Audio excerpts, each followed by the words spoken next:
And so the word clean is re-emerging in our culture. So what does it mean? What does it mean presently to do things clean? Well, it means to do something protective, or to do something in a healthy way, or a good way, or in a life-giving way.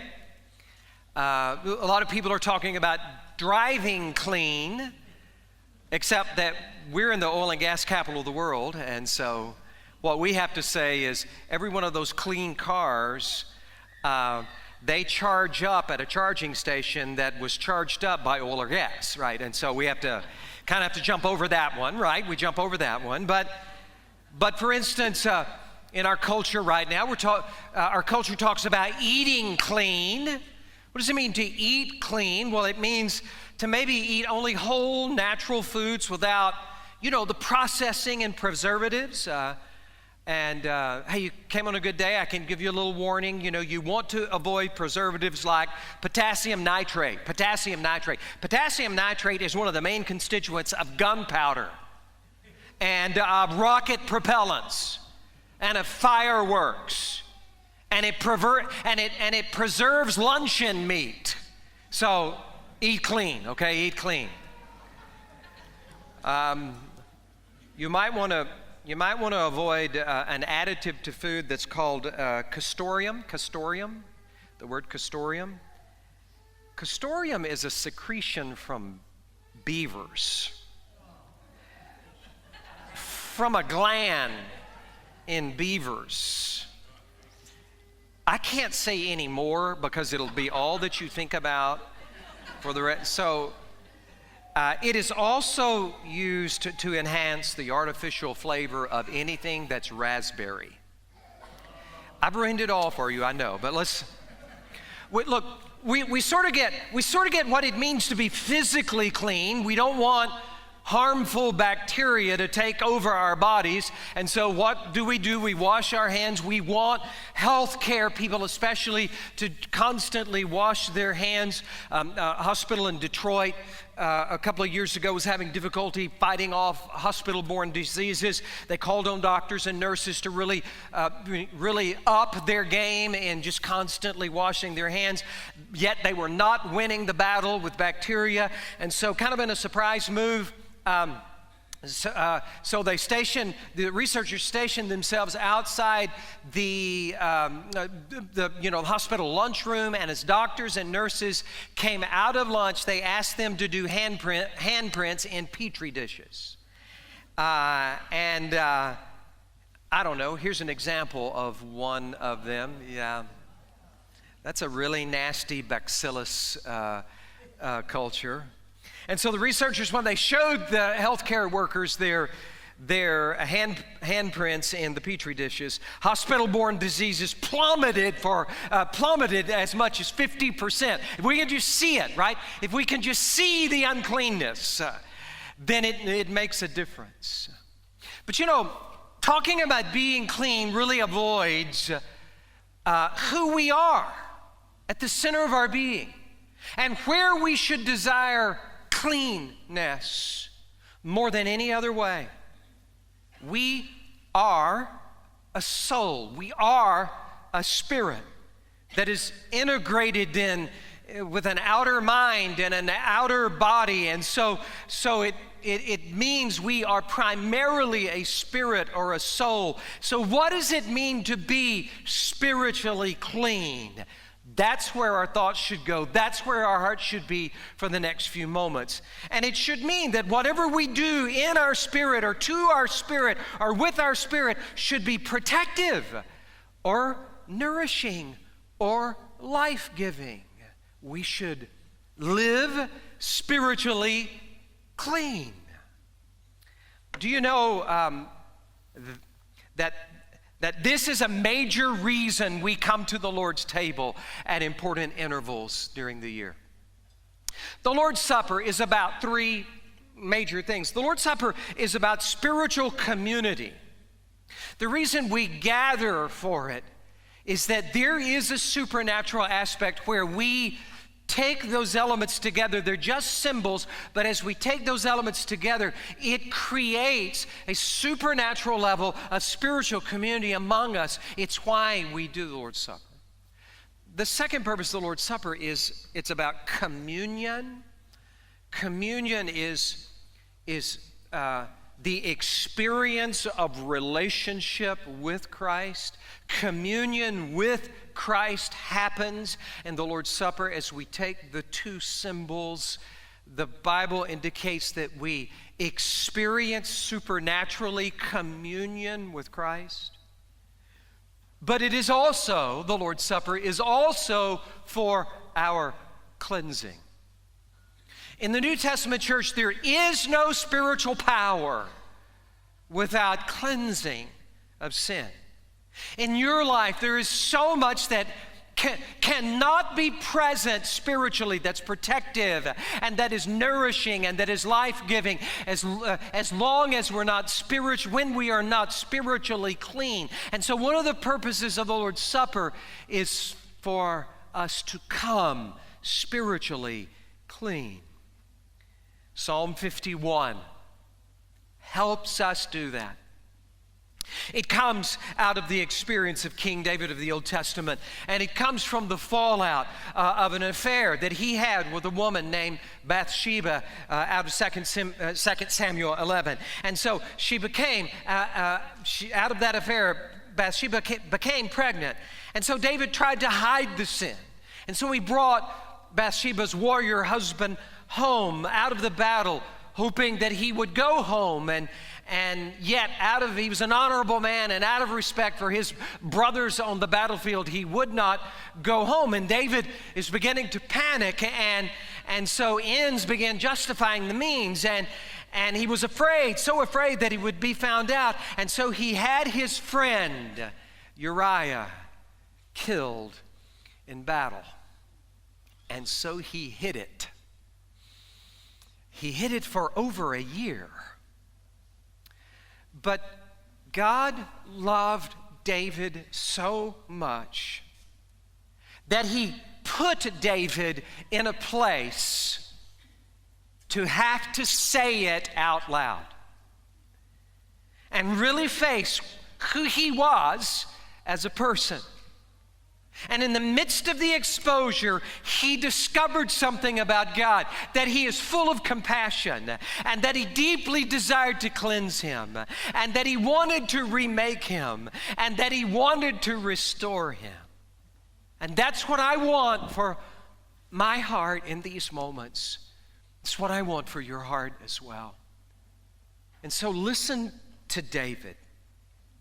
In Psalm 51, he cries out to God, and he says, "Be gracious to me, O God, according to your loving kindness, according to the greatness of your compassion. Blot out my transgressions. Wash me thoroughly from my iniquity. Cleanse me from my sin. For I know my transgressions. My sin is ever before me. Against you, God, you only have I sinned and done what is evil in your sight, so that you are justified when you speak and blameless when you judge." Now down to verse 10. "Create in me, O God, a clean heart, and renew a steadfast spirit within me. Restore," verse 12, "restore to me the joy of your salvation, and sustain me with a willing spirit." And so look, this is the experience of David. He deeply desired to be restored to his Father in heaven, to be restored relationally with him. He longed, listen to this, he longed for the pure joy of simply being right with his Father, to be in communion with him. So there's a big idea here, and I give it to you because I want you to follow this big idea through the rest of this message. Look at this big idea. Do you see it? Let's make this a personal desire. And that is, what if these next few moments you just began to say this genuinely in your own spirit? I want to be restored in my relationship to my Father in heaven. I long for a joy that comes from simply being right with him. I want to be in communion with him. That is what this Lord's Supper experience could be in you. If your heart is open to it, if your spirit is open to it.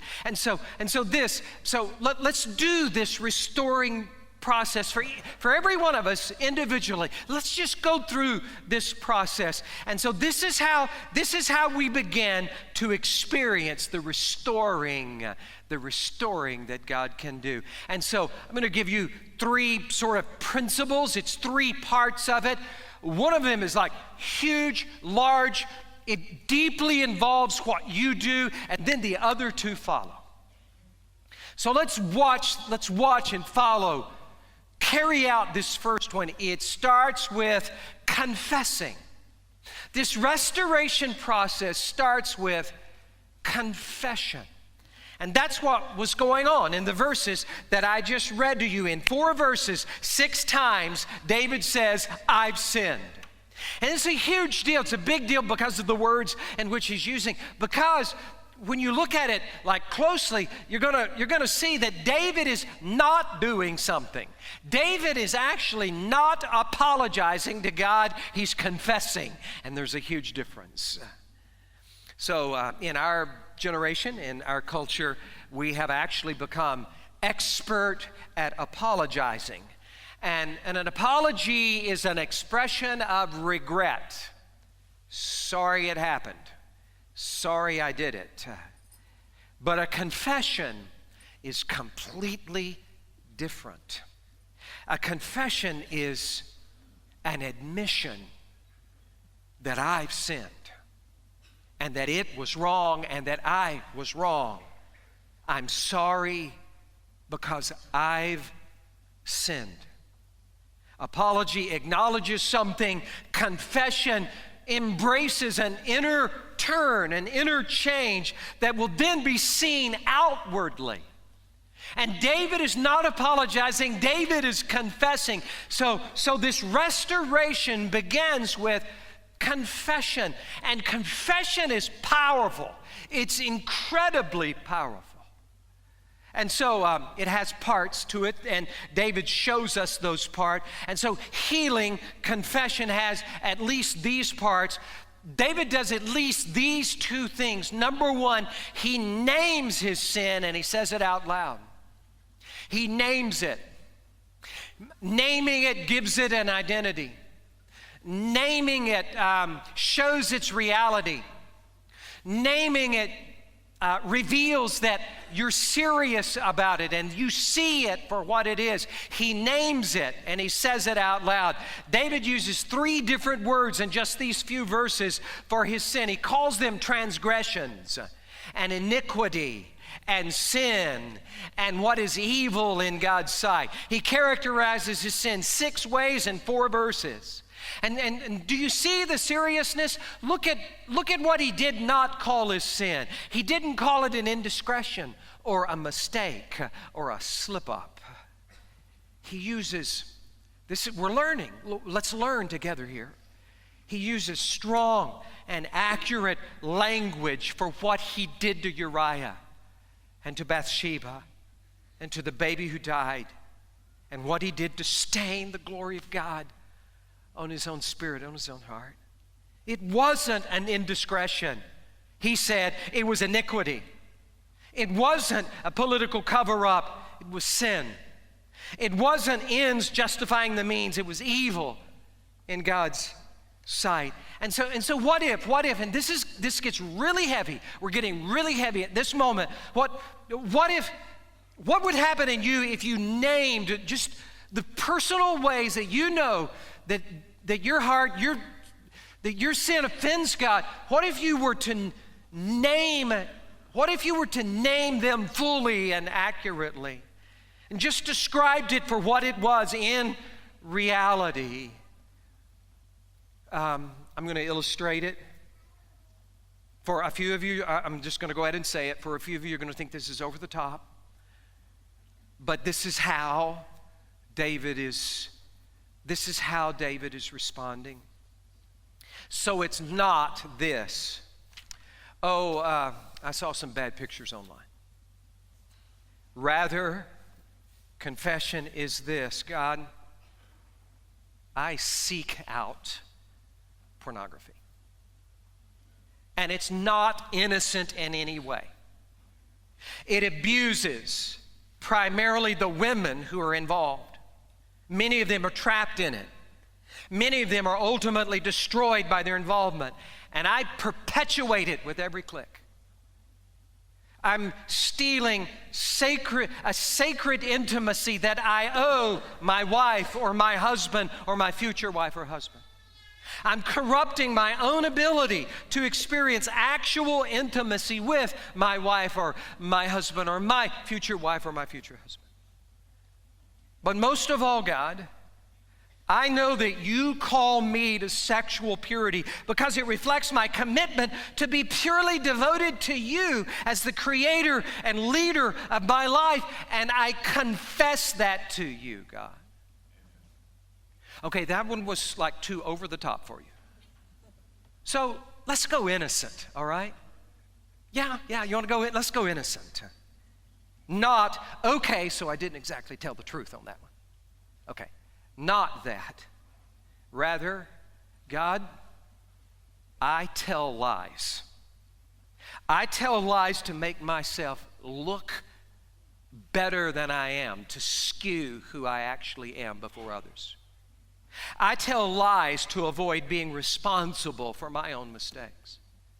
I tell lies to get out of things because I just want to avoid hard things. I tell lies to deceive people in order to keep them from knowing the truth about me. I tell lies to hurt others and make me look better.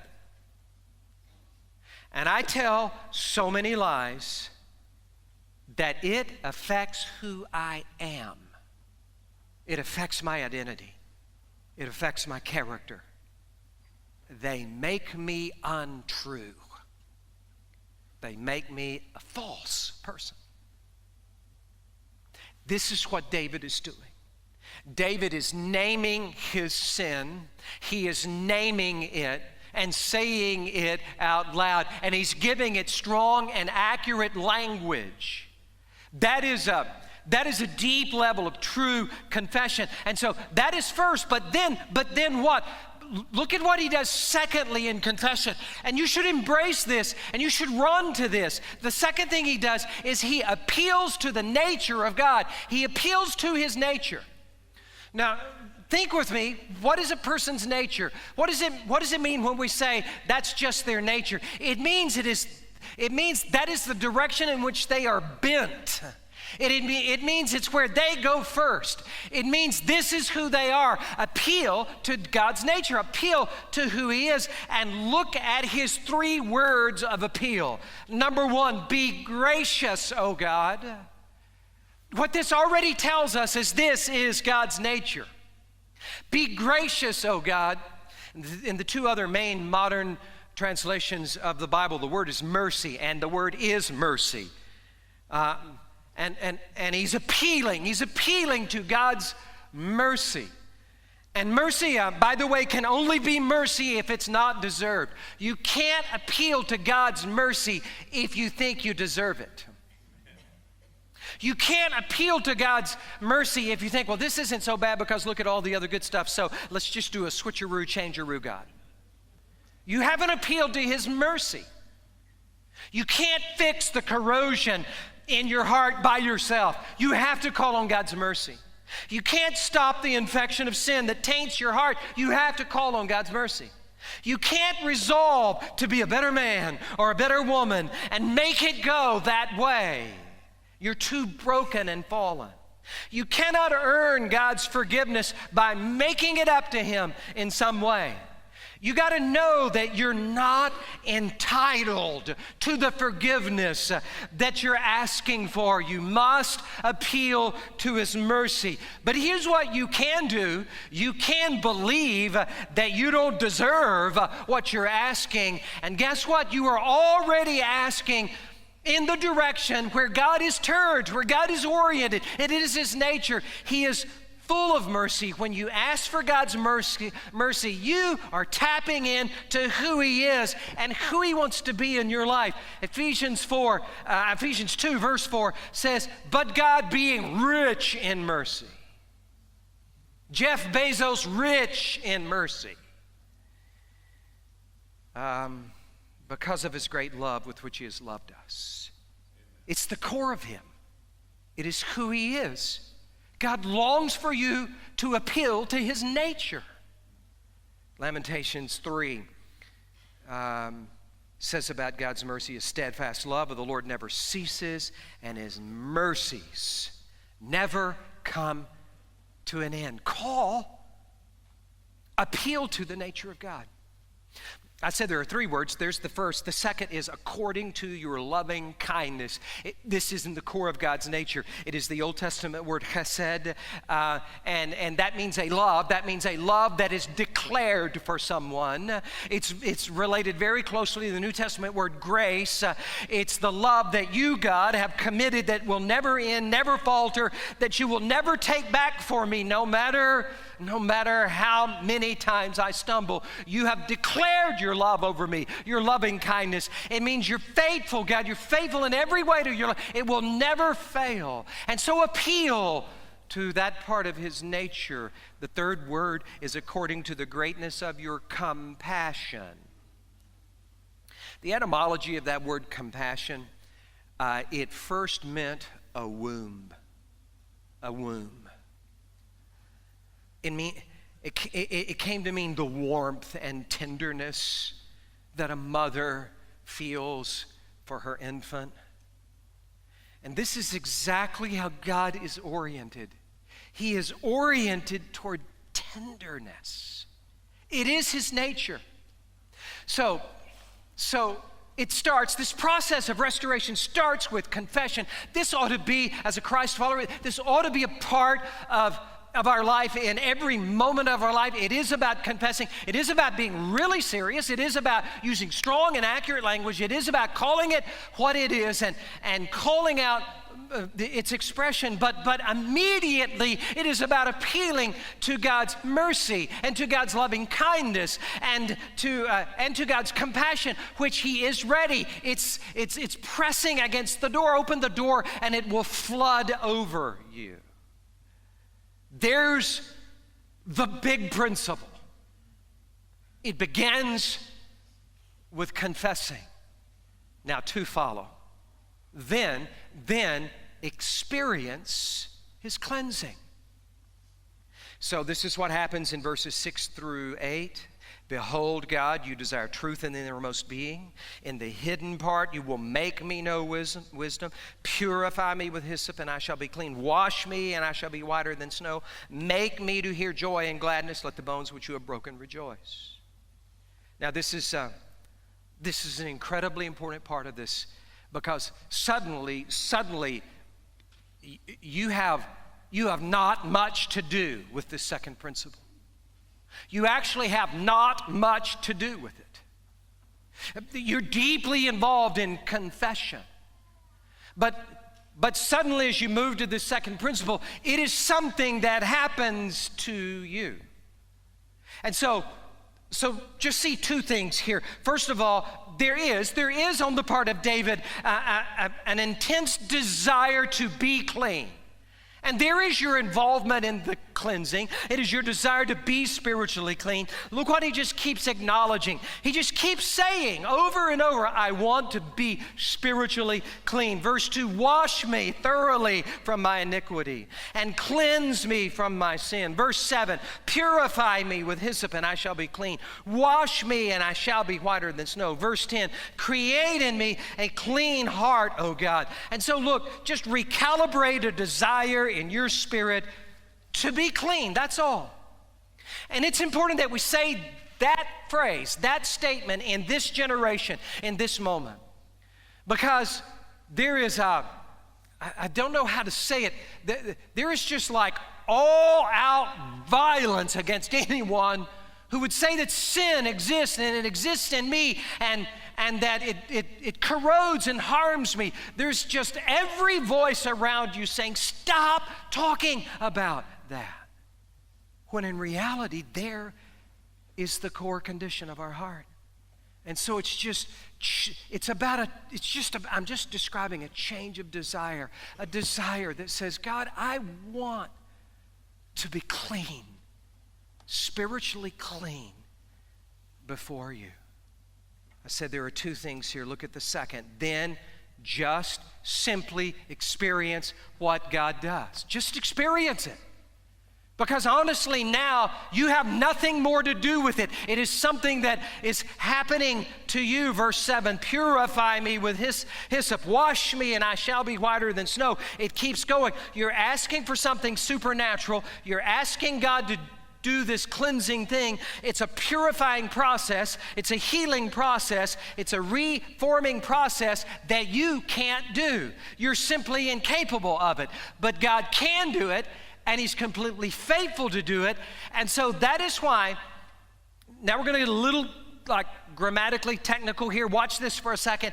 Verses 6 through 8 are not a series of pleas, of questions, of calling on. They're actually not that grammatically. They don't fit that way grammatically.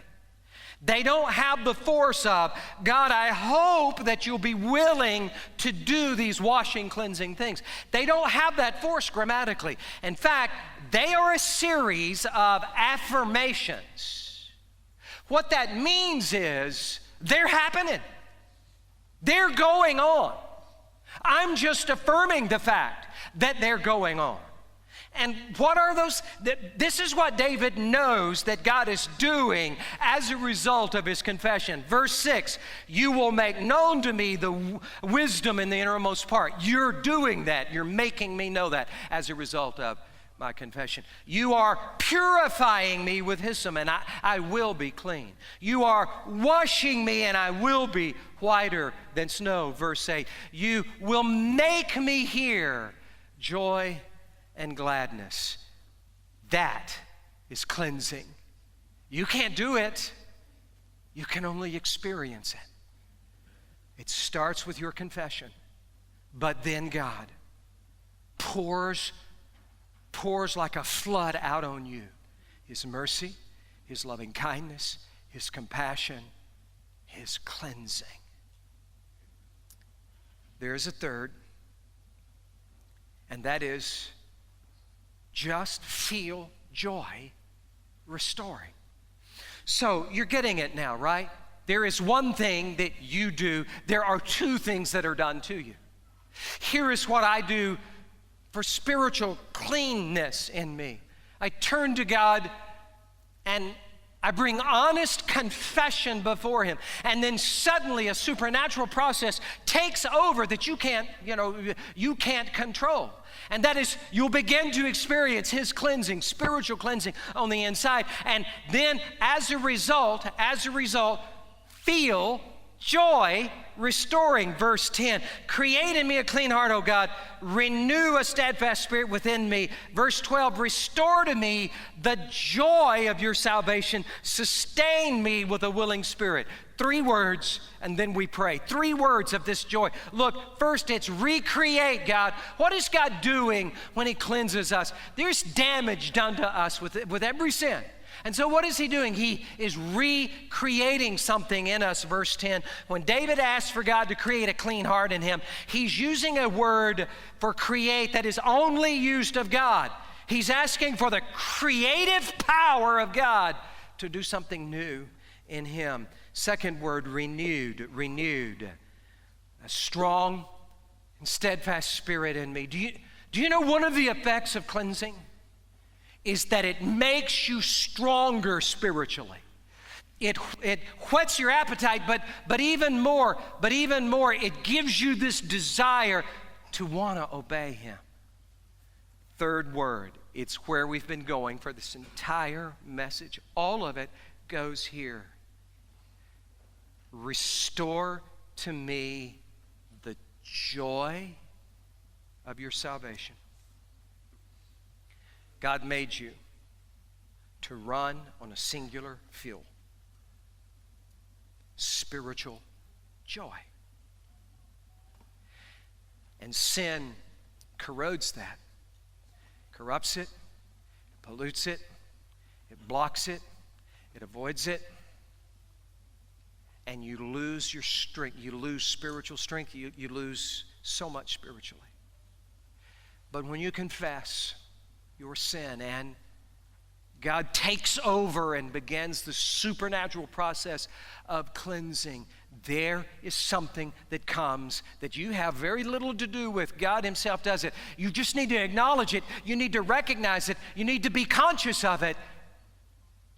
Just start feeling the restored joy that He brings.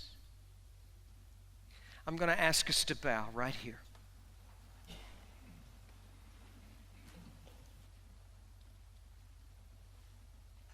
Prior to the Lord's Supper, I'm inviting you right now to go through this process of spiritual restoration. And so in these moments, some of our worship team are going to come out and just sing over us for a moment. But these are moments for you to do what you know to do, and that is just turn your heart to Him. And begin just silently. You can do it silently. Just name what you know that is unclean in you. Say it to God seriously. Use accurate language.